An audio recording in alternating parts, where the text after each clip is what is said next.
Assalamu alaikum wa rahmatullahi wa barakatuh. Mo kí gbogbo ẹ̀yin ọmọ ìyá wa tí ẹ̀ ń pè Kàbísànra.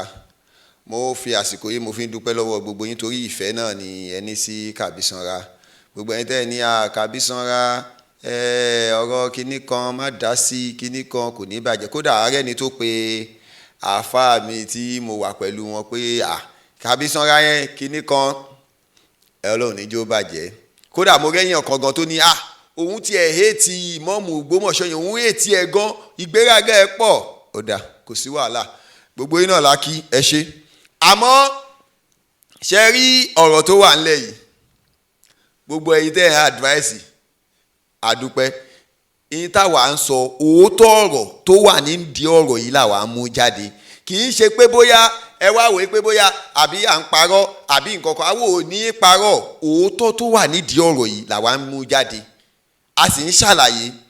ṣe rí kí n tẹ̀ tó lọ gbogbo ẹ̀yin àgùntàn tẹ́ wà nílùú Ògbómọ̀ṣọ́ tẹ́ pera yín ní blogger àkọ́kọ́ kìrìsìtẹ́nì ní gbogbo yín tẹ́ bá wo ok ẹ wo fọ́nrán yìí tó bá yá wọn á sọ pé mùsùlùmí alákatakítí ẹ wo orú ọmọ yìí nìsín obìnrin ní ó gbé ìbọn dání ìwọ ni ìwọ fẹ́ bá pé ogun ti bẹ̀rẹ̀ ìwọ àti Saheed Shittu torí pé bàbá wa Saheed Shittu wọ́n sọ̀rọ̀ nípa wípé wọn ò lè gbọ́n tó bẹ̀ láti yọ̀ mọ́ ẹ̀yin tí wọn ò mọ̀ rí lágbolé yín ó wá lọ gbé ìbọn yín pé ogun ti yá o kí ló kọ kìrìsìtẹ́nì pẹ̀lú ọ̀rọ̀ Islam gbogbo ẹ̀yin tí ẹ bí ọmọ yìí ẹ jọ kí ló kọ kìrìsìtẹ́nì pẹ̀lú ọ̀rọ̀ pé wọ́n yan imam tí irú ọmọ yìí fi lọ ń yọ ìbọn now tí àwọn diaspora bá ríru eléyìí pẹ̀lú ohun tó kọ yìí pẹ̀lú caption ni èyí ẹ wo àyígbá àyà aṣọ tó wọ̀ yẹn ẹ rí i pé àwọn pípù yìí àníṣe wọ́n fẹ́ dá ogun ẹ̀sìn sílẹ̀ ni ìmọ̀ọ́mù Ògbómọ̀ṣọ́ kọ́ ló fẹ́ dá ogun ẹ̀sìn sílẹ̀ ẹ̀rù wípé the way tí ìmọ̀ọ́mù Ògbómọ̀ṣọ́ ṣe ń preach bọ́wọ́ èèyàn dẹ̀ ṣe ń wọnú Islam nílùú Ògbómọ̀ṣọ́ ló ń ba gbogbo àwọn kìrìsìtẹ́nì yìí ìdílé fi máa rí wọ ọmọ eléyìí wọ́n rán ni o tẹ́ bá ti rí wọ́n rán ni o ẹ wá wò ó wá gbé ìbọn sókè ó ní ogun ti yá ẹ jọ̀ọ́ ṣé ọmọ mùsùlùmí tó bá jẹ́ ọmọ mùsùlùmí kan ló dánrú eléyìí wò kí là á sọ gbogbo ẹ̀yin kìrìsìtẹ́nì lágbàáyé àyìnlá ń bi léèrè o ọ̀rọ̀ yíyọ ìmọ̀ọ́mù ó ṣe wá ń di wípé eléyìí lọ ń ya fọ́tò pé ogun ti yá o òun fẹ́ bá Saheed Shittu jagun jẹ́ rí pé wọ́n fẹ́ dọ́gbọ́n dá ogun ẹ̀sìn sílẹ̀ ni bọ̀ ìyẹn kọ́ mo fẹ́ sọ ṣe rí lórí ọ̀rọ̀ bàbá wa ìmọ̀ọ́mù àgbàlẹ̀ Ògbómọ̀ṣọ́ àti bàbá wa ọba Ghandi Afọlábí Orúmọgẹ̀gẹ̀ ọ̀rọ̀ sì ń bọ̀ lórí ẹ̀ kí ni tó bíjà wọn gan kí ni tó bíjà bàbá ọba Ghandi àti ìmọ̀ọ́mù àgbàlẹ̀ Ògbómọ̀ṣọ́ mo sì ń bọ̀ lórí yẹn ṣe wá rí mo fẹ́ kí gbogbo wa ká farabalẹ̀ ká tiẹ̀ kọ́kọ́ gbọ́ ọ̀rọ̀ ẹlẹ́kọ̀ọ́ kan tí bàbá wa kan tí wọ́n sọ tí wọ́n fún mi pé kí ni tó ń bí ìjà yìí torí ńgbà tí gbogbo àwọn Rabbita tí wọ́n ń sọ pé kinní kan a sì ti ṣàlàyé orísìn tí àwọn Rabbita tí wọ́n fi ń sọ wípé tí wọ́n fi ní fọwọ́ sí ìmọ̀ọ́mù àgbàlẹ̀ Ògbómọ̀ṣọ́ ṣe rí àwọn Rabbita ò lè fọwọ́ sí ìmọ̀ọ́mù àgbàlẹ̀ Ògbómọ̀ṣọ́ because ìmọ̀ọ́mù àgbàlẹ̀ Ògbómọ̀ṣọ́ ti challenge authority wọn látara pé ìmọ̀ọ́mù ní gbogbo ohun tẹ́ bá fẹ́ máa ṣe ẹjọ́ tẹ́ bá fẹ́ máa dá ẹ jẹ́ kí àwa tá a wà nínú ilé náà máa mọ̀ sí gbogbo yẹn torí mo rí nínú àwọn bàbá wa kan nínú Rabbita tèmi pè wọ́n lánàá yìí pé bàbá Rabbita lẹ́yìn náà nàún ẹ̀yin náà sì wà ń bẹ̀ kò yẹ kó máa lọ bẹ́ẹ̀ yẹn wọ́n wá ní kì í ṣàjọmọ́ wọn o wàláì bàbá yẹn sọ bẹ́ẹ̀ wọ́n ní àjọmọ́ wọn kọ́ àwọn ò mọ nǹkan kan ní ipa ẹ̀ o wípé ìyí tí wọ́n ṣe yẹn àwọn ò mọ̀ bóyá president àti ẹni tó announce nìkan náà ṣe ni wọ́n ṣe meeting yẹn torí pé kì í ṣe àjọmọ́ gbogbo wọn bàbá náà ní pé kódà ó ṣọ́ọ̀kì àwọn gbọ̀ngbà tó wọ́n rí irú èsì bẹ́ẹ̀ tó wọ́n dẹ̀ rí pé tó wọ́n rí irú action bẹ́ẹ̀ níta gbangba ayé bàbá náà sọ̀rọ̀ bẹ́ẹ̀ bàbá ní kódà gan àìmọye àwọn èèyàn tó ti pe àwọn kódà àwọn ọmọ àwọn gangan wọ́n tún pè wọ́n pé ẹ̀yin bàbá yìí ẹ̀dẹ̀ sùúrọ̀ pé Islam ọ̀la lẹ́dẹ̀ ń túnṣe báyìí kódà àìmọye ọmọ àwọn tó bá wọn jà lórí ọ̀rọ̀ yìí pé èèyàn ṣe ń ṣe bẹ́ẹ̀ àmọ́ bàbá yìí sọ pé àwọn ò mọ nǹkan kan pa ẹ̀ kódà gbogbo àwọn rọ́bítọ̀ tó kù àwọn bàbá tó kù so ẹ má jà bú gbogbo àwọn tí wọ́n jókòó síbẹ̀ wọ́n náà wọn ò mọ nǹkan kan pa ẹ̀ pé àwọn kan ni wọ́n jọ ṣe mítìn láàrin ara wọn pọ́n wọn ò sì mọ nǹkan kan pa ẹ̀ pé mítìn yẹn ni wípé wọ́n ń sọ wípé tí mọ́ọ̀mù bá wà láàrin wọn wípé ó máa challenge authority wọn ohun tó sọ nìyẹn o according to tó sọ o pé ó máa ṣe kíni o á máa challenge authority wọn mo wá fẹ́ kẹ́ ẹ farabalẹ̀ ẹ jẹ́ àjọ gbọ́ voice note yìí ká lè kọ́kàn wá lè balẹ̀ ká lè mọ̀ pé àkọ́kọ́ ìmọ̀ọ́mọ̀ àgbàlẹ̀ Ògbómọ̀ṣọ́ kò ní ṣe wọ́n ẹ jọ̀ọ́ mò ń bọ̀ ẹ jẹ́ àgbọ̀. ìbéèrè mi àkọ́kọ́ ni wípé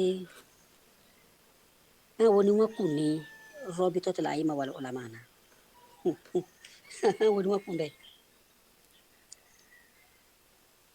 Habib Adam Abdullah Al-Ilori ó náà ti rí i pé ẹ̀sà làwọn tó kù ń bẹ̀ lójú ọmọ àmú wọn ní mugun.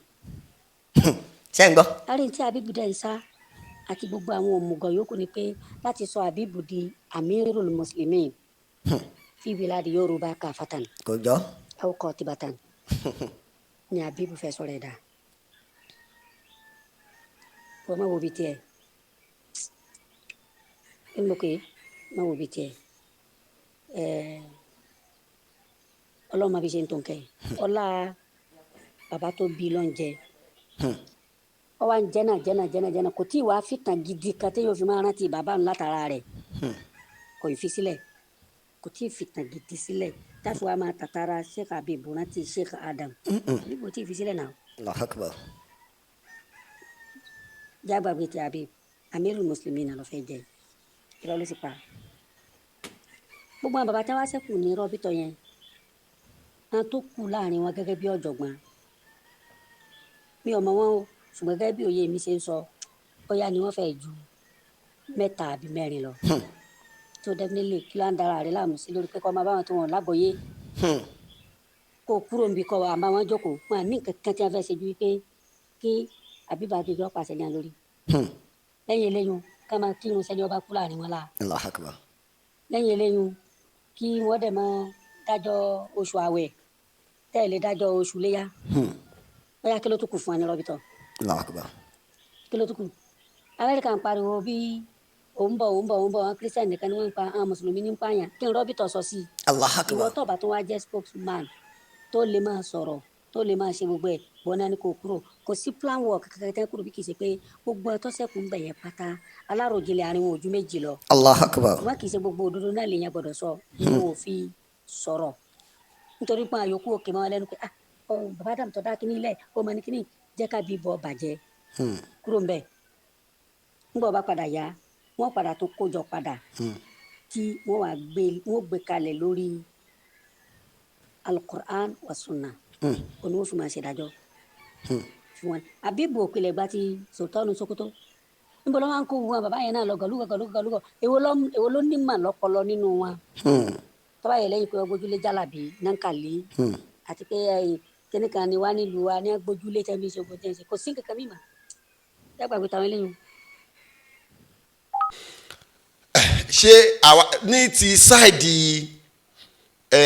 àwọn Rabbita òun lẹ ti gbọ́ yẹn kí ni ok wọ́n pe conference àbí ẹ wá jẹ́ àjọbìra wa léèrè ní gbogbo tí wọ́n ṣe ní conference yẹn lóòótọ́ àti lódodo ẹ má jẹ́ àṣàbùsí ǹjẹ́ wọ́n tiẹ̀ made mention ẹni ọ̀rọ̀ nípa pé Trump sọ wípé àwọn mùsùlùmí ló ń pààyàn ṣọ́ made mention any move lórí ẹ̀ṣá ẹni tó ṣe wá sí ń bẹ̀ ìròyìn ni wọ́n ń ròyìn bàbá kínní kan gbà tó ń bẹ láyé bàbá kínní kan lẹ́sì tá a ti rí ni pé wọ́n ń kówó jọ kò sí any statement kan tí wọ́n fi ròyìn pé ní Rabbita ohun tá a gbé kalẹ̀ rèé o ohun tó ṣẹlẹ̀ ni pé àwa mùsùlùmí báwo kò sí mbẹ̀ o wọ́n sì sọ̀rọ̀ nípa ọ̀rọ̀ tí pé a mùsùlùmí ló ń pààyàn mùsùlùmí kọ́. So kí la wá ń ṣe ní Rabbita? Èmi kọ́ mo sọ o, àwọn bàbá wa yìí ló sọ, because bàbá náà pè mí ní alẹ́ àná, ó dàbí ọ̀sán ló máa wà lọ́dọ̀ tiwọn torí Amẹ́ríkà ni bàbá yìí wà tí wọ́n sọ̀rọ̀ yìí, ni bàbá yẹn wá ń ṣàlàyé àwọn ọ̀rọ̀ yìí. So la fi máa mọ̀ yìí pé àwa mùsùlùmí sẹ́ a níṣẹ́ ṣe, a níṣẹ́ gidi ṣe. Téèyàn bá fẹ́ jẹ amírùlì mùsùlùmí, èèyàn ó ní béèyàn ṣe ń tò ó ní béèyàn ṣe ń tò. Ẹ lè fẹ́ jẹ amírùlì mùsùlùmí kẹ́ ẹ máa lé ọ̀dọ́ kúrò lára yín. Ẹ lè fẹ́ jẹ torí pé fẹ́ jẹ amírùlì mùsùlùmí kẹ́ ẹ wá ní gbogbo àwọn ọ̀dọ́ ẹ fẹ́ rí wọn. Àwọn tẹ́ ẹ lè jọ ṣe lẹ́ ń lé kúrò lára yín yìí. Ẹni tẹ́ ẹ wá fẹ́ fọwọ́ sí yìí, ẹ̀yin Àbíbù láàfin tẹ́ ẹ fẹ́ fọwọ́ sí yìí, kí ni impact ẹ̀ kó tó di ìmọ̀ọ́mù Ògbómọ̀ṣọ́? Gbogbo ẹ̀yin tẹ́ ẹ wá ń support ẹ̀, kí ni kan ẹ mú fídíò bíi tí Àbíbù ti ṣe kútúbà rí wá. Àkọ́kọ́ nìyẹn. Ẹlẹ́ẹ̀kejì, kí ni impact Àbíbù láàfin, ìyẹn Àbíbù ààfin Ṣọ̀ún, kí ni impact ẹ̀ nínú Islam kó tó di ìmọ̀ọ́mù? Ẹ lọ wo impact ìmọ̀ọ́mù àgbàlẹ̀ Ògbómọ̀ṣọ́ ṣe Dr. Tọ́lẹ̀ kó tẹ̀ tó di ìmọ̀ọ́mù rárá. So àkọ́kọ́ nìyẹn. Bàbá yẹn tún wá sọ̀rọ̀ nípa Àbíbù, ohun tó ń ṣe Àbíbù láàfin Ṣọ̀ún tó pé rẹ̀ ní ìmọ̀ọ́mù Ṣọ̀ún yẹn, ihun tó ń ṣe ẹja àjọgbọ̀ mò ń bọ̀. Òmùgọ̀ ni Àbíbù tó ń bá di lè mọ́mù Ògbómọ̀ṣọ́, òun ọ̀ máa rówó, owó ló fẹ́ jùmọ̀. N tẹ́ fẹ́ bàjẹ́ máa lára ká tiẹ̀ wí bẹ́ẹ̀ látòtórí wípé kò lè di ìmáàmù Ògbómọ̀ṣọ́. Àmín. N tẹ́ fẹ́ bàjẹ́ máa lára pọ̀. Àwọn ẹni ibi kan bẹ lábẹ́nú tí wọ́n fẹ́ máa ta ilẹ̀ yídì àti ilẹ̀ kọ̀ọ̀kan tó belong sí mọ́sálásí. Tí a bá gbọ́ ọ̀rọ̀ yìí, bàbá ní àwọn kan tẹ́ bá rántí ń gbà kan tí bàbá wa ìmọ̀ọ́mù àgbàlẹ̀ Ògbómọ̀ṣọ́ ní àwọn kan ti fẹ́ máa talẹ̀ yídì. Tẹ́ bá wá rántí ń gbà náà, ṣé mọ̀ pé pàràkò yìí àti àwọn kan ni wọ́n challenge yìí pé wọ́n fẹ́ máa talẹ̀ yídì ńgbà náà? Tẹ́ bá rántí ọ̀rọ̀ yẹn ni bàbá yìí tún wá ń rìfáàsì sí yìí o, ẹja máa gbọ́ lọ. Ta ilẹ̀ yídì àti ilẹ̀ kọ̀ọ̀kan tó belong sí mọ́sálásí, ṣùgbọ́n tí Ọlọ́run ò pé kó gbà fún wa. Wọ́n dẹ̀ ti fura yìí pé ẹni ó ti tà gan ó gbà padà lọ́wọ́ ẹ̀. Bẹ́ẹ̀ni. Ìtẹ́ ti tà nínú ẹ̀ wá gbà padà lọ́wọ́ wọn. Àwọn yẹn wọ́n ń lo ọba nílò wípé kí ọba ó fi Àbíbù sí, tàbíbù ọ̀dẹ̀ lè débẹ̀ láéláé. Àmín. Ọlọ́pọlọ máa wo oòrùn lọ́ọ̀kan ní ọwọ́ rẹ̀ ò ní débẹ̀ láti da ojú oòrùn kọ̀bọ̀mí. Àmín.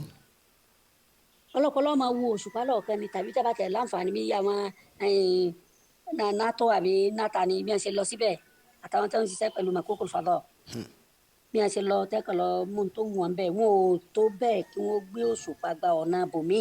Allahu Akbar. So definitely kankan wọn ò tó débẹ̀ débi kí wọ́n yọ ẹ́ ẹjọ́ tí bẹ́ẹ̀ ń kọ́ọ̀tù má withdraw ẹ o wá ṣẹ́gun. Àmín. Ẹ̀rù pé tí ọba sì ń bẹ́ẹ̀ àwọn tó talẹ̀ yẹn wọn à ní jẹ lọ gbé Allahu Akbar. ó ní ń ba àwọn eléyìí including dìdìrín tí ń pèrè ní paraku yìí. Allahu ẹ Akbar. wọ́n múra rọ ẹ̀tẹ́ ní ọgbẹ́yìn ọ̀rọ̀ wọn bí idhnillahi tabaraka wa ta'ala. Àmín. Ṣé àwa náà ti gbọ́ ọ̀rọ̀ yẹn? Ìdí tí wọ́n fi fẹ́ kí ó já sí pé Àbíbù òun ni kó di ìmọ̀ọ́mù nu, torí ó ti wà nínú agreement wọn wípé o ò ní yẹ̀ wá lọ́wọ́ wò ó. Meanwhile ìmọ̀ọ́mù àgbàlẹ̀ Ògbómọ̀ṣọ́ ò gbà fún wọn. Ṣe rí i pé bàbá yìí wọ́n dárúkọ pé parako yìí wà nínú àwọn tí wọ́n ti ń talẹ̀ yídì yẹn o. Àṣírí wọn ti ń wá ń tú náà ṣe fẹ́ lo Àbíbù wọlé. Ẹ wá jẹ́ àjọsọ nínú ilé Ayílára tí wọ́n sọ yìí, tí wọ́n sọ pé ìmọ̀ọ́mù ò ń ṣọmọ inú ilé. Àkọ́kọ́ àwọn mẹ́rin ni wọ́n ṣe interview. Bàbá wa Musbau, bàbá wa Dekirulai Usman àti bàbá wa Sheikh Dr. Tọ́lẹ̀ àti Yunus Ayílára second. Àwọn tí wọ́n jọ ṣe interview nìyẹn. Ẹ wá wò ó nínú àwọn mẹ́rẹ̀ẹ̀rin ó ṣe jàbí ìbù ni wọ́n ṣàn point. àkọ́kọ́ bàbá wa Musbau àwọn ti bàbá Musbau àwọn ti padà sí ọ̀dọ̀ imam. Bàbá wa Dikirulai wọ́n ti wà lẹ́yìn imam. Bàbá wa Usman wọ́n ti wà lẹ́yìn imam. Abibu nìkan ló wá dá dúró tẹ́ fi bá máa bọ̀ sí o. Now gbẹ̀yìn tẹ́ sọ pé kó padà sílé ok. Ìgbà tí ẹ̀gbọ́n ìmọ̀ọ́mù tí wọ́n ní àwọn lọ sílé tọ́wọ́n béèrè lọ́wọ́ wọn ẹjẹ́ agbọ́. Sọ̀rọ̀ẹ́sì níbẹ̀ èmi wá béèrè tó ní wọ́n ní gbogbo aláṣọ̀rọ̀ o wọ́n wò pé láàrin gbogbo wọn kí ni sọ. Ìbéèrè ni wọ́n á béèrè pé ṣẹ́yìn mọ̀ ọlọ́mọ ẹ̀yìn gbọ́ ọlọ́mọ ká ìwọ́n gbọ́ ọlọ́mọ ká ọmọlé ìbọn ọmọlé ayára tí ò rú dúró níbẹ̀ nítorí pé àjọ ń ṣèpàdé ni with evidences. Àjọ ń ṣèpàdé ni o family meeting ìpàdé ayélujára o kì í ṣe club o. Àpàtì Akóredé tẹ́lẹ̀dì tó kó síwájú yìí èmi ní chairman àwọn ayélujára descendant family ní Badagry.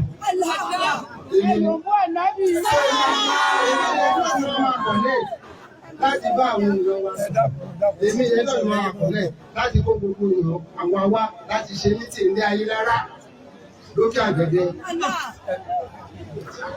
Gbogbo mínítì wa dáadáa ó wà ń bẹ̀ o.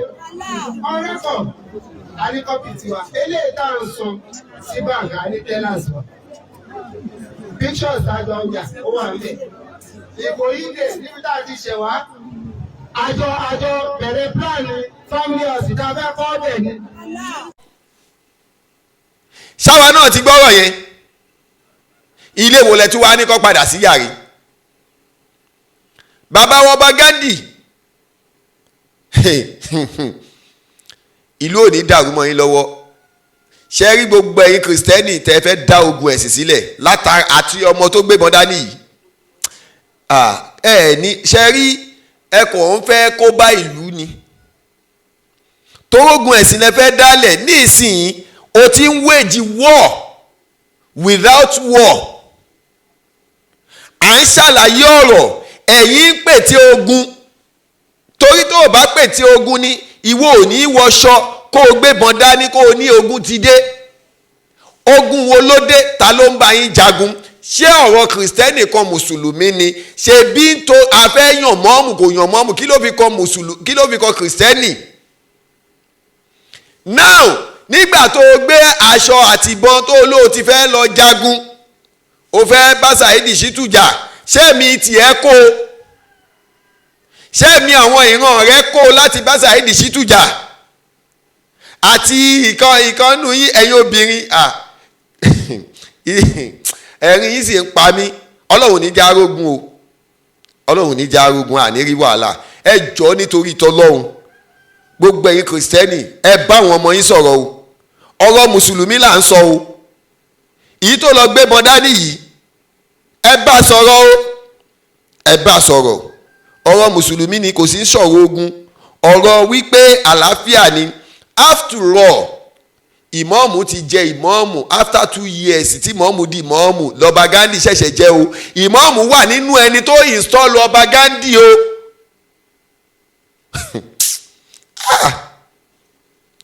Ẹni tí èèyàn install kó wá sọ pé òun fẹ́ yọ èèyàn kí ló ṣe tẹ́ ẹ fi fẹ́ yọ gan ẹ sọ.